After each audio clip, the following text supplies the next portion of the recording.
Thank you, church, for this opportunity to gather with you and to worship Jesus in the house of God. ദൈവസന്നിധിയിൽ കൂടി വരുവാനും ദൈവത്തെ ആരാധിക്കുവാനും ലഭിക്കപ്പെട്ട വലിയ അവസരത്തെ ഓർത്ത് ദൈവത്തെ നന്ദി പറയുന്നു. Just want to honor the pastors and the leaders and elders in this room.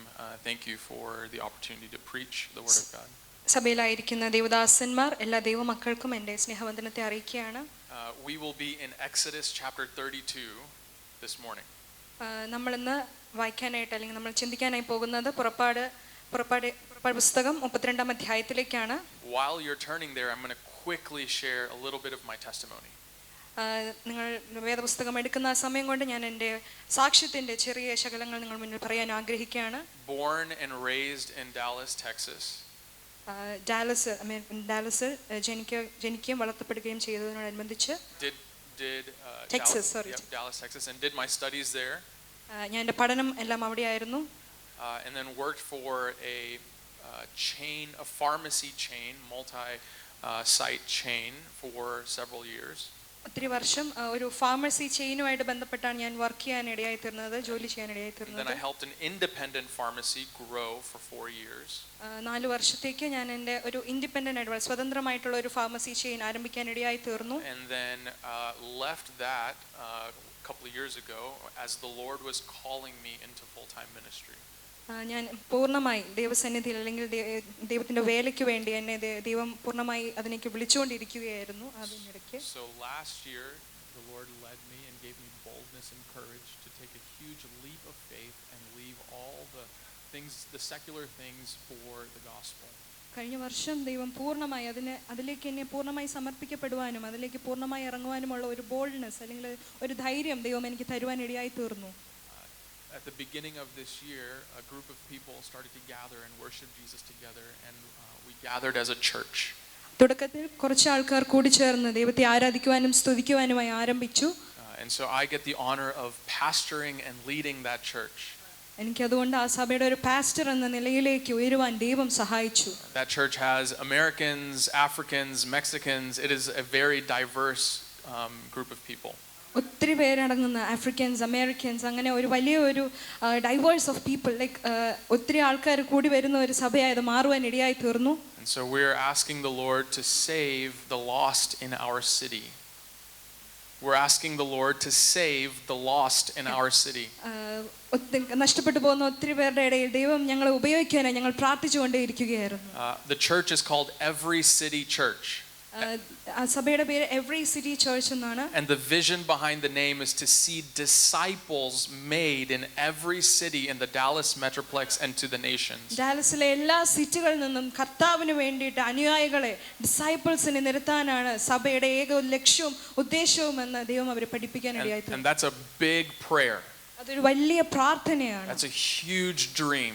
അതൊരു വലിയ സ്വപ്നമാണ്. And we want to see the Lord fulfill that because he promised it and he will do it. ദൈവം അത് വാഗ്ദത്തം ചെയ്തതുകൊണ്ട് ദൈവം അത് പൂർത്തീകരിക്കാനായി ഞങ്ങൾ പ്രാർത്ഥിച്ചുകൊണ്ടിരിക്കുന്നു. And he said in Matthew 28 that he will be with us while we are out sharing the gospel. Mathai എഴുതിയ സുവിശേഷം 28-ാം അധ്യായത്തിൽ നാം നടക്കുമ്പോഴും പോകുമ്പോഴും വരുമ്പോഴെല്ലാം നമ്മുടെ കൂടെ ഇരിക്കുന്ന കർത്താവിനെ നമുക്ക് കാണുവാനായി കഴിയുന്നു. So my encouragement to you is to ask the Lord to give you power and strength as he did in Acts chapter 2 to share the gospel with those around us. വചനം നമ്മളെ പകരപ്പെടുവാനായിട്ടുള്ള ധൈര്യവും ശക്തിയും നമ്മുടെ മേൽ വരുവാനായി നാം ദൈവത്തോട് പ്രാർത്ഥിക്കാം. In Luke chapter 24, Jesus is on the road to Emmaus. ലൂക്കോസ് എഴുതിയ സുവിശേഷം 24. 24-ാം അധ്യായത്തിൽ Jesus is on a road, on a journey to Emmaus. ഒരു വലിയ കൂട്ടത്തിനെ അന്വേഷിക്കാൻ അല്ലെങ്കിൽ ഒരു വലിയൊരു കൂട്ടത്തിലേക്കുള്ള ഒരു എൻട്രിയാണ് നമുക്ക് അവിടെ കാണാൻ കഴിയുന്നത്. He's walking with two men on a journey to a city called Emmaus.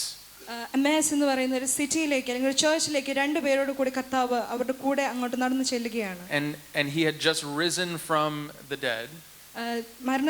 മരിച്ചതിൽ നിന്ന് ഉയർത്തെഴുന്നേറ്റ കർത്താവ്. And these two men were talking about this Messiah who was crucified, but they don't know what happened to him. ക്രൂശിക്കപ്പെട്ട മശിഹായെ പറ്റി സംസാരിച്ചുകൊണ്ടാണ് ഈ രണ്ട് പേർ അവിടേക്ക് പോകുന്നത്. And so Jesus joins them on this journey. അവരുടെ ഈ യാത്രയിൽ കർത്താവ് അവരുടെ കൂടെ ചേരുകയാണ്. And while they were talking, Jesus asked, "What are you talking about?" അവർ സംസാരിച്ചു കൊണ്ട് പോകുന്നതിനിടയ്ക്ക് കർത്താവ് അവരോട് ചോദിക്കുകയാണ്, നിങ്ങൾ എന്താണ് സംസാരിക്കുന്നത്? And they told him, do you not know all the things that just happened in Jerusalem? അവർ രണ്ടുപേരും കർത്താവിനോട് പറയാണ്, ജെറുസലേമിൽ സംഭവിച്ചതിനെ പറ്റി നിങ്ങൾ അറിവില്ലേ, നിങ്ങൾ അറിയുന്നില്ലയോ എന്ന് ചോദിക്കുകയാണ്. And here's what Jesus did on this road with them. അവരുടെ കൂടെ നടക്കുമ്പോൾ കർത്താവ് അവരോട് ചെയ്തത് എന്തെന്നാൽ, He started opening up the scriptures and showing them all that was talking about him in the law and the prophets and the Psalms. സങ്കീർത്തനങ്ങളിലും അതുപോലെ പ്രവാചകന്മാർ കർത്താവിനെ കുറിച്ച് പറഞ്ഞതിനെ പറ്റി അവർ യേശു കർത്താവ് ആ രണ്ടുപേരോട് പറയാനിടയായി തീർന്നു. So he opened up all that was in the Old Testament and he started to share with them all that's written is talking about the Christ. പഴയ നിയമത്തിൽ കർത്താവിനെ കുറിച്ച് എഴുതിയിരുന്നതിനെല്ലാം പറ്റി യേശു കർത്താവ് ആ രണ്ടുപേരോട് പറയുവാനായി ഇടയായി തീർന്നു. So now when we get to Exodus chapter 32, it's a story about a golden calf and a people rebelling against God, but it's pointing to Jesus. പുറപ്പാട് പുസ്തകം 32-ാം അധ്യായത്തിൽ നമുക്കൊരു കാളക്കുട്ടിയെ വാർത്തുണ്ടാക്കിയ ഒരു കഥ നമുക്ക് എല്ലാവർക്കും അറിയാം. അതിലേക്ക് അത് പോയിന്റ് ചെയ്യുന്ന അല്ലെങ്കിൽ അത് ചൂണ്ടിക്കാണിക്കുന്നത് യേശു കർത്താവിലേക്കാണ്. And so when we turn to verse 1, can someone read verse 1 in Malayalam? 32-ാം അധ്യായം പുറപ്പാട് പുസ്തകം 32-ാം അധ്യായം 1-ാം വാക്യം ആർക്കെങ്കിലും ചേർന്ന് വായിക്കാം. എന്നാൽ മോശ പർവ്വതത്തിൽ നിന്ന് ഇറങ്ങി വരുവാൻ താമസിക്കുന്നു എന്ന് ജനം കണ്ടപ്പോൾ ജനം അഹരോന്റെ അടുക്കൽ വന്നുകൂടി അവനോട്, നീ എഴുന്നേറ്റ് ഞങ്ങളുടെ മുമ്പിൽ നടക്കേണ്ടതിന് ഒരു ദൈവത്തെ ഉണ്ടാക്കി തരിക. ഞങ്ങളെ മിസ്രൈം ദേശത്ത് നിന്ന് പുറപ്പെടുവിച്ച് കൊണ്ടുവന്ന പുരുഷനായ ഈ മോശയ്ക്ക് എന്ത് ഭവിച്ചു എന്ന് ഞങ്ങൾ അറിയുന്നില്ലല്ലോ എന്ന് പറഞ്ഞു. അഹരോൻ അവരോട്, നിങ്ങളുടെ ഭാര്യമാരുടെയും പുത്രന്മാരുടെയും പുത്രിമാരുടെയും കാതിലെ പൊൻകുണുക്ക് പറിച്ച് എൻ്റെ അടുക്കൽ കൊണ്ടുവരുവൻ എന്ന് പറഞ്ഞു. ജനമൊക്കെ തങ്ങളുടെ കാതിൽ നിന്ന് പൊൻകുണുക്ക് പറിച്ച് അഹരോന്റെ അടുക്കൽ കൊണ്ടുവന്നു. അവനത് അവരുടെ കയ്യിൽ നിന്ന് വാങ്ങി ഒരു കൊത്തുളിക്കൊണ്ട് ഭാഷ വരുത്തി ഒരു കാളക്കുട്ടിയെ വാർത്തുണ്ടാക്കി. You can stop there. Already in verse 1 you can see Jesus. ഒന്നാമത്തെ വാക്യത്തിൽ തന്നെ നമുക്ക് യേശു കർത്താവിനെ കാണുവാൻ It says സാധിക്കുന്നു. that Moses was delayed in coming down. മോശ മലമുകളിൽ നിന്ന് താഴെ വരുവാൻ താമസിച്ചു എന്ന് നമുക്ക് കാണാൻ കഴിയും. And there's another man who said, I will be back soon, and he is in our minds delayed. ഒരുവൻ നമ്മളോട് പറഞ്ഞിട്ടുണ്ട്, ഞാൻ വേഗത്തിൽ വരുന്നു, എന്നാൽ അത് നമ്മുടെ മനസ്സിൽ താമസിക്കുന്നു എന്ന് തോന്നുകയാണ്. And so the topic of my sermon is in the delay has our worship drifted. എൻ്റെ പ്രസംഗത്തിൻ്റെ ടോപ്പിക് ഇതാണ്, എൻ്റെ പ്രസംഗത്തിൻ്റെ വിഷയം ഇതാണ്. നമ്മുടെ മനസ്സിൽ അല്ലെങ്കിൽ ആ ഒരു ഡിലേയിൽ നമ്മുടെ വർഷിപ്പ്, ദൈവം വരുന്നതിൻ്റെ ആ ഒരു താമസിക്കുന്നതിൽ നമ്മുടെ വർഷിപ്പ് അല്ലെങ്കിൽ നമ്മുടെ ആരാധന നീങ്ങി മാറിയോ എന്നുള്ളതാണ്. In the delay is the sound in our heart and in our house, the worship to Yahweh, to the God of the universe. ദൈവത്തോടുള്ള ആരാധനയോടുള്ള ബന്ധത്തിൽ നമ്മുടെ ഭവനത്തിൽ നമ്മുടെ മനസ്സിൽ ആരാധന നീങ്ങിപ്പോയോ എന്നുള്ളതാണ് ഇന്ന് നമ്മുടെ ചോദ്യം. Here in verse 1, it's in the delay they went to Aaron and they said, Aaron, make us gods to go before us. മോശ വരുവാൻ താമസിച്ചപ്പോൾ ജനം അഹരോന്റെ അടുത്ത് പോയി പറഞ്ഞു, നമ്മൾക്ക് ആരാധിക്കാനായി ഒരു ദൈവത്തെ നീ ഉണ്ടാക്കി തരണമെന്ന്. They wanted a God to go before them. അവർക്ക് ദൈവത്തെ അവരുടെ മുൻപായി പോണം എന്നായിരുന്നു അവരുടെ ആഗ്രഹം. They wanted a false god, an idol, to go before them. അവരുടെ മുൻപാകെ ഒരു തെറ്റായ ദൈവത്തെ, ഒരു വിഗ്രഹത്തെ അവരുടെ മുന്നിൽ വെക്കണം എന്നാണ് അവർ ആഗ്രഹിച്ചത്. They wanted to leave that place without the presence and power of God. ദൈവത്തിന്റെ സാന്നിധ്യമില്ലാതെ, ശക്തിയില്ലാത്ത ഒരു സ്ഥലത്ത് ജീവിക്കണം എന്നാണ് ആ ജനം അവിടെ ആഗ്രഹിച്ചത്. And here we are.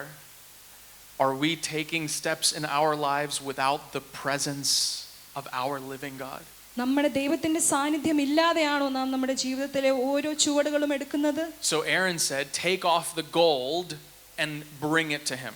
അഹരോൻ പറഞ്ഞു, നിങ്ങളുടെ കാതിലുള്ള ആ സ്വർണ്ണത്തെ എല്ലാം എടുത്തു കൊണ്ടുവരിക എന്ന് What's പറഞ്ഞു. significant about that gold?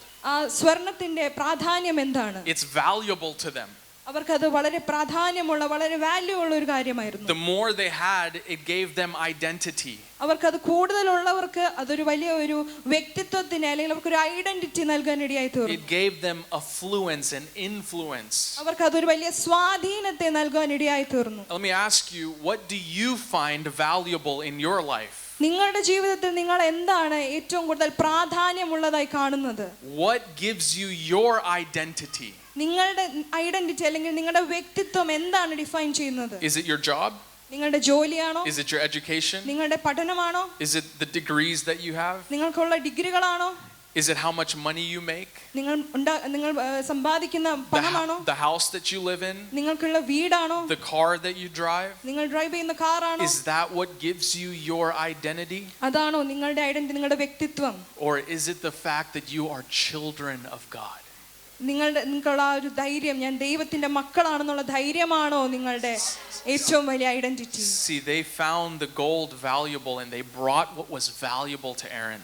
അവർക്ക് ഏറ്റവും പ്രാധാന്യമുള്ള, അവരുടെ ജീവിതത്തിൽ ഏറ്റവും കൂടുതൽ വാല്യൂ ഉള്ള ഒരു കാര്യമാണ് അവർ കൊണ്ടുവന്നത്. The second thing I want you to notice about that gold is that it is a common grace. In other words, it's a good gift from God. ദൈവത്തിൽ നിന്നുള്ള ഒരു വലിയൊരു സമ്മാനമാണ് ആ ഗോൾഡ് നമുക്ക് അവിടെ കാണാൻ കഴിയുന്നത്. Because it came with them across the Red Sea. ആ ചെങ്കടൽ കടന്നു വരുമ്പോൾ അവരുടെ കൂടെ ആ ഒരു സ്വർണം ഉണ്ടായിരുന്നു. So when God told the people to leave Egypt, he said, take all the possessions that you can and leave and cross the Red Sea. Mizraim വിട്ട് ചെങ്കടൽ കടന്നു വരുമ്പോൾ നിങ്ങളുടെ കയ്യിലുള്ളതെല്ലാം എടുത്തുകൊണ്ട് വരുവാൻ ദൈവം അവിടെ പറയുകയാണ് അവരോട്. How does this point to us? ഇതെന്താണ് നമ്മളിലേക്ക് കണക്ട് ചെയ്യുന്നത്, നമ്മളിലേക്ക് ചൂണ്ടിക്കാണിക്കുന്നത്? See, when you believed in Christ as your Lord and Savior, he didn't say don't pursue an education or sell your car or leave your job or throw away your phone. He didn't say to get rid of all these things. നിങ്ങളെ ദൈവം വിളിച്ചപ്പോൾ ഒരിക്കലും നിങ്ങളുടെ ജോലി കളയണമെന്നോ നിങ്ങളുടെ education വേണ്ടെന്ന് വെക്കണമെന്നോ നിങ്ങൾക്ക് valuable ആയിട്ട് തോന്നുന്നതെന്നും അത് വേണ്ടെന്ന് വെക്കണമെന്നൊന്നും കർത്താവ് നമ്മളോട് പറഞ്ഞിട്ടില്ല നമ്മെ വിളിച്ചപ്പോൾ. Well, for most of you.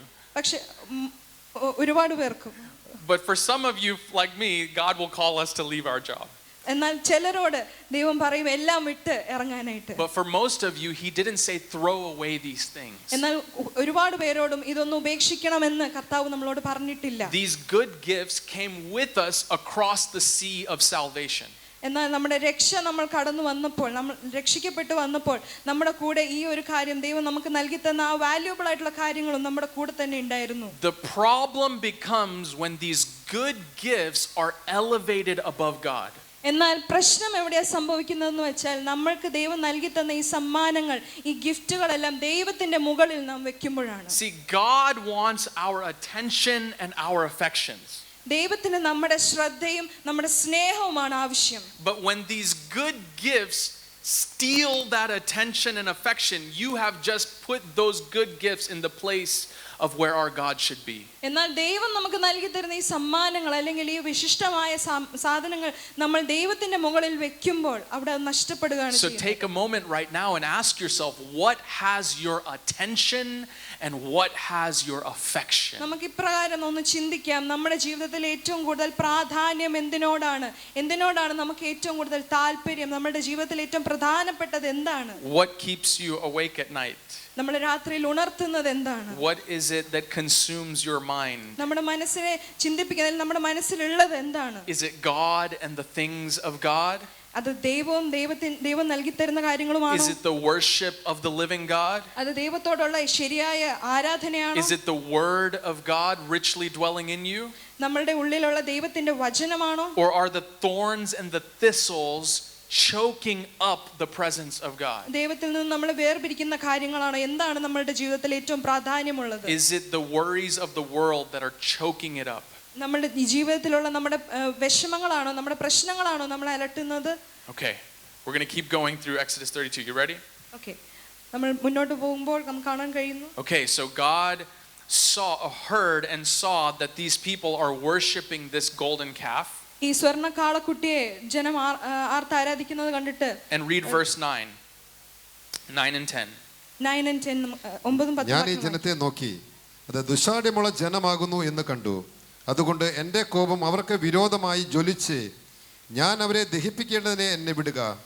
നിന്നെ ഞാൻ വലിയൊരു ജാതിയാക്കുമെന്ന് യഹോവ മോശയോട് അരുളി ചെയ്തു. And read verse 11 one more.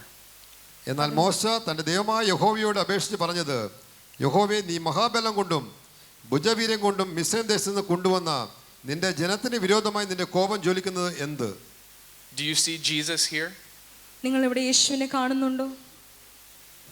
Jesus on the cross of Calvary stood between the wrath of God and the rebellion of man. മനുഷ്യൻ്റെ ആ ഒരു മനുഷ്യർ ദൈവത്തിന് യേശു കർത്താവിനെതിരായതിൻ്റെയും അതുപോലെ ദൈവത്തിൻ്റെ ആ ശാപത്തിൻ്റെയും നടുവിൽ യേശു കർത്താവ് കാൽവരി ക്രൂശിൽ കിടക്കുന്നത് ഇവിടെ നമുക്ക് കാണുവാനായി കഴിയുന്നു. And in verse 11, Moses stood as the great intercessor.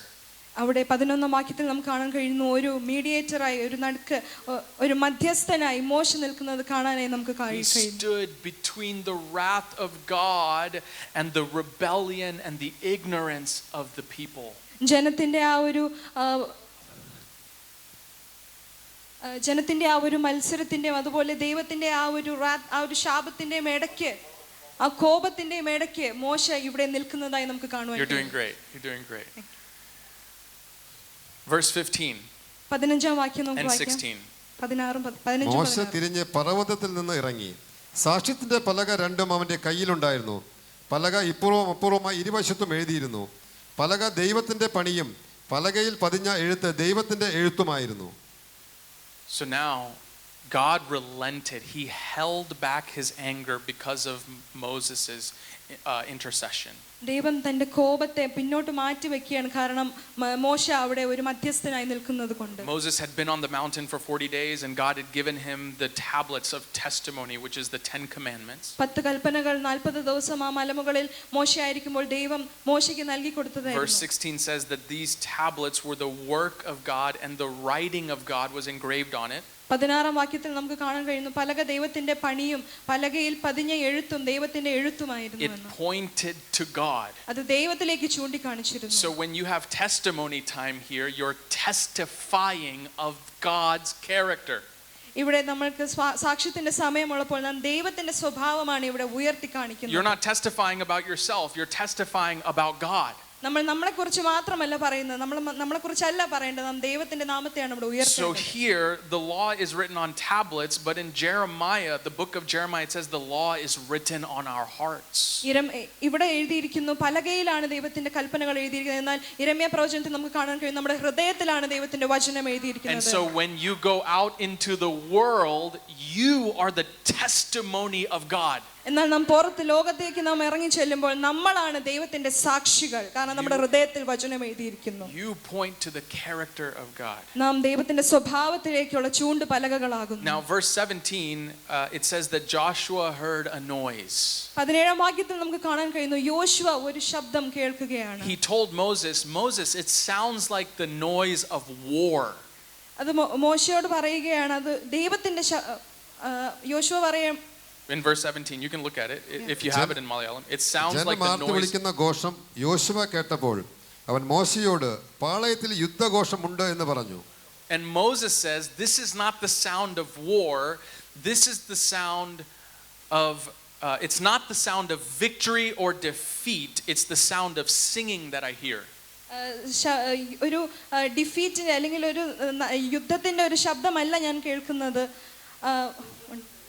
ഉല്ലാസത്തിന്റെ സന്തോഷത്തിന്റെ ഒരു ശബ്ദമാണ് ഞാൻ കേൾക്കുന്നത് നമ്മുടെ കാണാൻ. Let me tell you, it would have been better to hear the sound of war. ഒരു യുദ്ധത്തിന്റെ ശബ്ദം കേൾക്കുന്നതിനേക്കാൾ നല്ലത്. It would have been better, actually it would have been better to hear the sound of war. യുദ്ധത്തിന്റെ ശബ്ദം കേൾക്കുന്നതായിരുന്നു കുറച്ചും കൂടെ നല്ലത് എന്ന് നമുക്ക്. Yeah, because then it would be a people crying out for God to help them. എങ്കിൽ മാത്രമേ ദൈവത്തോട് സഹായം ചോദിച്ച് കരയുന്നതായി നമുക്ക് കാണാൻ കഴിയുന്നുള്ളൂ. And Moses went down and anger filled him.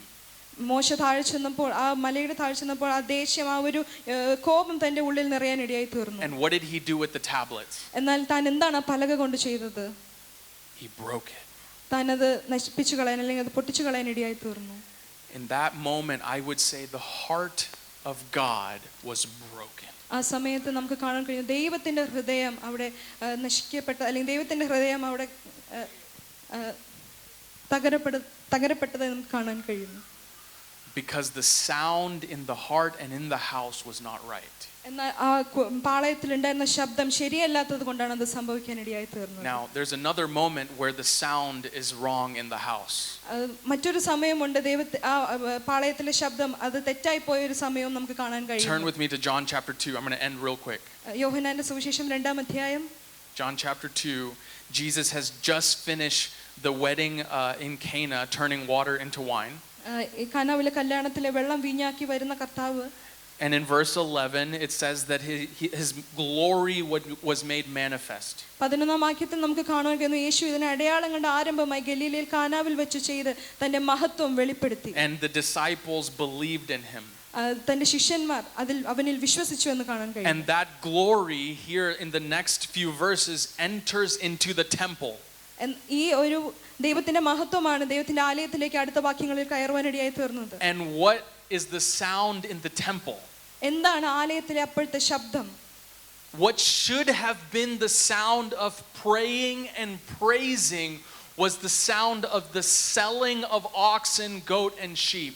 ആലയത്തിൽ അപ്പോൾ കച്ചവടക്കാരുടെയും അങ്ങനെ കേൾക്കാൻ പാടില്ലാത്ത ശബ്ദമാണ് കർത്താവിന് അവിടെ നിന്ന് കേൾക്കുവാൻ ഇടയായി തീർന്നത്. It should have been the sound of praying and praising. അവിടെ ദൈവത്തെ ആരാധിക്കുന്നതും ദൈവത്തിന് സ്തുതി കൊടുക്കേണ്ട ശബ്ദം കേൾക്കേണ്ടിയിരുന്നിടത്ത് കേൾക്കാൻ പാടില്ലാത്ത ശബ്ദമാണ് കേൾക്കാൻ ഇടയായി തീർന്നത്. And just like Moses, righteous anger fills Jesus.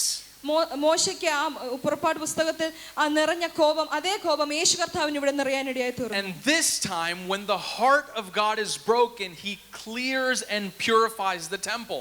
ദൈവത്തിന്റെ ഹൃദയം തകർന്നപ്പോൾ ആ ആലയത്തെ മുഴുവൻ ശുദ്ധീകരിക്കുവാൻ ഇടയായി തീർന്നു. Because in Psalm 69 it says that zeal for his house will consume him. സങ്കീർത്തനം 69-ാം അധ്യായത്തിൽ നമുക്ക് ഇപ്രകാരം കാണുവാനായി കഴിയുന്നു, ആലയത്തെക്കുറിച്ചുള്ള എരിവെല്ലാം തിന്നു കളഞ്ഞു എന്ന് നമുക്ക് കാണുവാനായി കഴിയും. Yes, it consumed him. അത് അദ്ദേഹത്തെ വല്ലാണ്ട് ഭാരപ്പെടുത്തുവാൻ ഇടയായി തീർന്നു.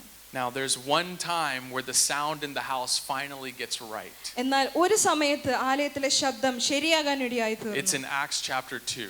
അത് അപ്പോസ്തല പ്രവൃത്തികളുടെ പുസ്തകം 2-ാം അധ്യായത്തിലാണ് നമുക്ക് കാണാൻ കഴിയുന്നത്. What is the sound? എന്താണ് ആ ശബ്ദം? Chapter 1 verse 14. Someone read that for me. അപ്പോസ്തല പ്രവൃത്തികളുടെ പുസ്തകം 1-ാം അധ്യായം 14-ാം വാക്യം നമുക്ക് വായിക്കാം. Chapter 1 verse 14. Read it really quick. സ്ത്രീകളോട് യേശുവിന്റെ അമ്മയായ മറിയയോടും അവന്റെ സഹോദരന്മാരോടും കൂടെ ഒരുമനപ്പെട്ട് പ്രാർത്ഥന കഴിച്ചു പോന്നു. In one accord, together they were praying. അവർ ഒരുമിച്ച് ചേർന്ന് പ്രാർത്ഥിക്കുന്ന ഒരു ശബ്ദം നമുക്ക് ഇവിടെ കാണുവാൻ The കഴിയും. sound was right in the house.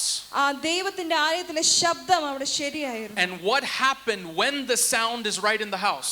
ദൈവത്തിന്റെ ആലയത്തിലെ ശബ്ദം ശരിയാകുമ്പോൾ എന്താണ് സംഭവിക്കുന്നത്? Chapter 2 verse 1 to 4. 2-ാം അധ്യായം 1 മുതൽ 4 വരെയുള്ള വാക്യങ്ങൾ നമുക്ക് വായിക്കാം. പെന്തക്കോസ്ത് നാൾ വന്നപ്പോൾ എല്ലാവരും ഒരു സ്ഥലത്ത് ഒന്നിച്ചു കൂടിയിരുന്നു. പെട്ടെന്ന് കൊടിയ കാറ്റടിക്കുന്ന പോലെ ആകാശത്ത് നിന്നൊരു മുഴക്കമുണ്ടായി. അവർ ഇരുന്നിരുന്ന വീട് മുഴുവനും നിറഞ്ഞു. അഗ്നിജ്വാല പിളർന്നിരിക്കുന്ന നാവുകൾ അവർക്ക് പ്രത്യക്ഷമായി. അവരിൽ ഓരോരുത്തരുടെ മേൽ പതിഞ്ഞു. എല്ലാവരും പരിശുദ്ധാത്മാവ് നിറഞ്ഞവരായി ആത്മാവ് അവർക്ക് ഉച്ചരിപ്പാൻ നൽകിയതുപോലെ അന്യഭാഷകളിൽ സംസാരിച്ചു തുടങ്ങി. See, God was pleased with the sound that was coming from the house.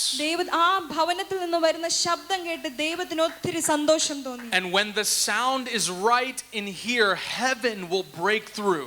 ആലയത്തിൽ ശബ്ദം ശരിയാകുമ്പോൾ ദൈവത്തിന് കൊടുക്കേണ്ട ആരാധന ശരിയാകുമ്പോൾ ദൈവം ഇറങ്ങി വരുവാനിടയായി തീരും. And God will pour out his presence. ദൈവം തന്റെ സാന്നിധ്യം ഇവിടെ ഇറക്കുവാൻ ഇടയായി തീരും. And let me tell you, all the nations in that area heard the sound and they were astonished. ആ ഭാഗത്തുണ്ടായിരുന്ന ജനം ഒക്കെയും ഇത് കേട്ടിട്ട് വളരെ ആശ്ചര്യപ്പെടുവാൻ ഇടയായി തീർന്നു. Because they were hearing the mighty works of God in their own language. അവരുടെ സ്വന്തം ഭാഷയിൽ ദൈവത്തിന്റെ വലിയ പ്രവർത്തികൾ അവർ കേൾക്കാൻ ഇടയായി തീർന്നു. Now, I'm going to wrap up here, but how many people were saved that day? Do you guys remember?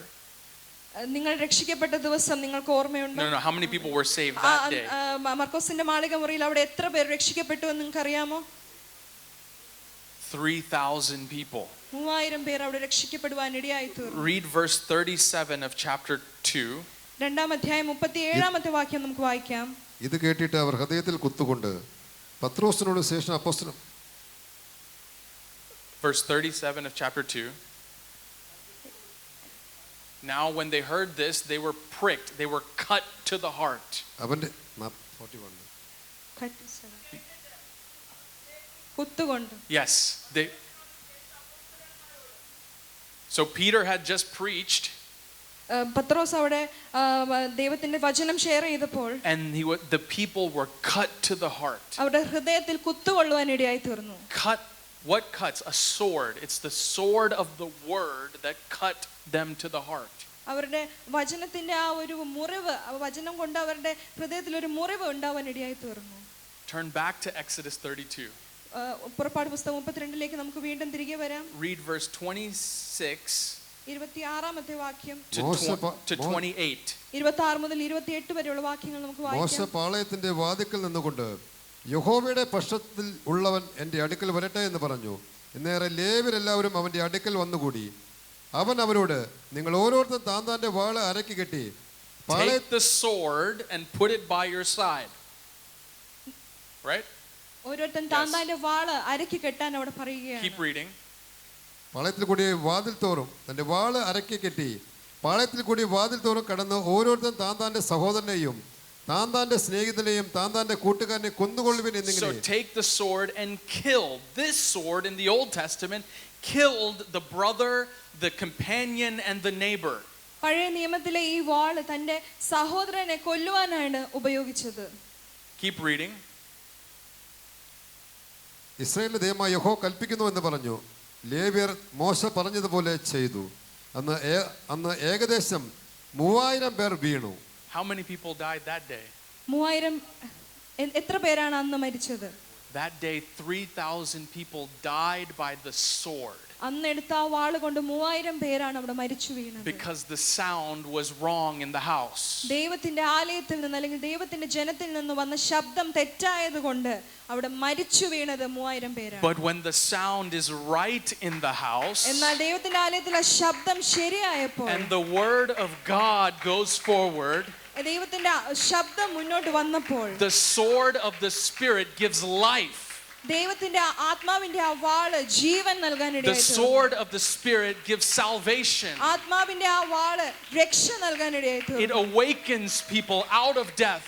അത് മരണത്തിൽ നിന്നും ആൾക്കാരെ എഴുന്നേൽപ്പിക്കാൻ തുടങ്ങി. Let me pray. Father, we just thank you for today, Lord. Thank you for your glory and your word. Thank you for exalting Jesus through the scriptures. We pray that you would continue to speak to us by your power and by your glory.